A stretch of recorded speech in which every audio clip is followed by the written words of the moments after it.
Здравствуйте, меня зовут Мухбилова Садданя. Тема моего доклада – женские образы в поэме Алексея Алексеевича Колокосского «Портреты якутских женщин». Актуальность нашего доклада обусловлена непреходящей художественной ценностью системы женских образов, созданных в произведениях Колокосского. Цель доклада – произвести анализ образа женщин на примере поэмы «Портреты якутских женщин», методы исследования, сравнительный исторический метод и метод художественного анализа. В поэме «Портреты якутских женщин» автор выделяет 7 типов женщин и описывает их в виде портрета. На русский язык переведено только 5 портретов. Таким образом, опущены 5-й и 7-й. В первом портрете автор большое внимание уделяет внешнему виду героини. Одежда всегда грязная, старая, полоточек на ней не знавший мыла, шапка измятая, облезлая.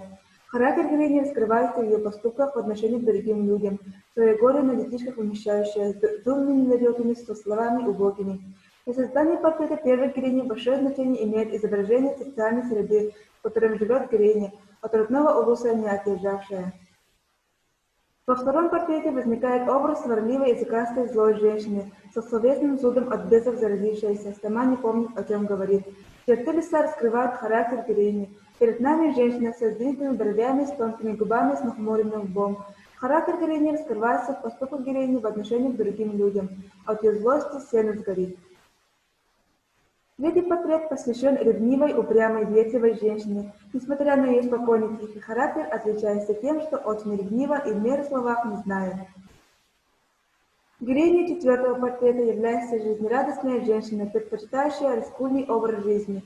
Перед нами нравославная, собой пригодная девушка. Характер героини раскрывается в поступках героини в отношении к другим людям. Щебечет без устали, шутит непрерывно, но работать она уж не любит.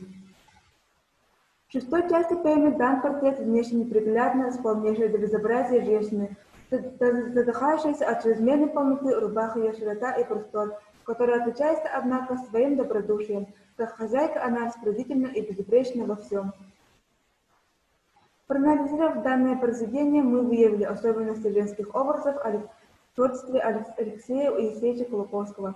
Это, во-первых, портретная характеристика, во-вторых, реалистичность в описании внешнего вида, качества, характера, окружения и, в-третьих, социальная незащищенность героинь. Мы выявили, что все героини являются типичными образцами своего времени, а не индивидуальными образами. Колокосский не идеализирует женщин, а реалистически описывает своих героинь. В поэме «Портреты якутских женщин» поэт раскрывает типы женщин по их характеру и поведению. Колокосский с большой психологической глубиной раскрывает народный христианский характер, при этом поэт вызывает свой народ к нравственному и духовному развитию. На этом у меня все. Спасибо за внимание.